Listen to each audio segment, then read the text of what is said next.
Choisir son partenaire de vie, les 12 questions essentielles. Deuxième question. Cette personne est-elle capable d'évoluer? A-t-elle la capacité d'apprendre? Personne ne sait tout. Personne n'a toujours raison. Et c'est une excellente nouvelle. Parce qu'une relation n'a pas besoin de deux personnes parfaites. Elle a besoin de deux personnes capables d'apprendre. D'apprendre sur elle-même, d'apprendre sur l'autre, d'apprendre de leurs erreurs. Le problème n'est donc pas de se tromper. Le problème, c'est de croire qu'on a toujours raison. J'observe souvent des couples où chacun est convaincu de tenir la vérité. Chacun défend son point de vue, chacun attend que l'autre change et au final, personne n'écoute plus vraiment. Et ça devient un dialogue de sourds. Dans un couple, vouloir avoir raison est souvent beaucoup moins utile que de vouloir comprendre. Une relation a peu d'avenir lorsque l'un des deux, ou parfois même les deux, refuse de se remettre en question, d'entendre un autre point de vue ou d'accepter que leur manière de voir n'est peut-être pas la seule possible. A l'inverse, une personne capable de dire « je ne l'avais pas vu comme ça » ou « tu as peut-être raison, je me suis trompée » ou simplement « explique-moi, j'aimerais mieux comprendre » est une personne qui permet à la relation de grandir.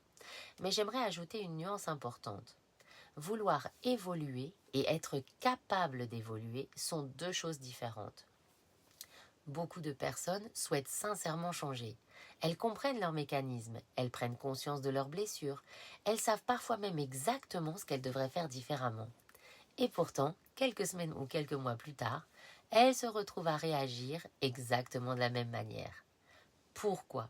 Parce que certaines façons de fonctionner sont profondément ancrées en nous. Elles ne disparaissent pas simplement parce que nous les avons comprises intellectuellement. Ça, c'est une phrase que j'entends souvent en consultation.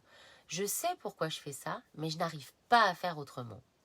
Et c'est justement là qu'un véritable travail de transformation peut commencer. Comprendre, c'est une première étape. Mais pour changer durablement, il faut parfois aller travailler plus profondément sur les blessures, les croyances, les schémas qui continuent d'influencer nos réactions. Et c'est précisément ce que je travaille en séance. Aider les personnes à non seulement comprendre ce qui se joue en elles, mais également à se libérer de ce qui les empêche d'évoluer réellement. Parce que l'amour ne demande pas toujours d'avoir raison, il demande parfois d'avoir l'humilité d'évoluer et le courage de faire ce qui est nécessaire pour y parvenir.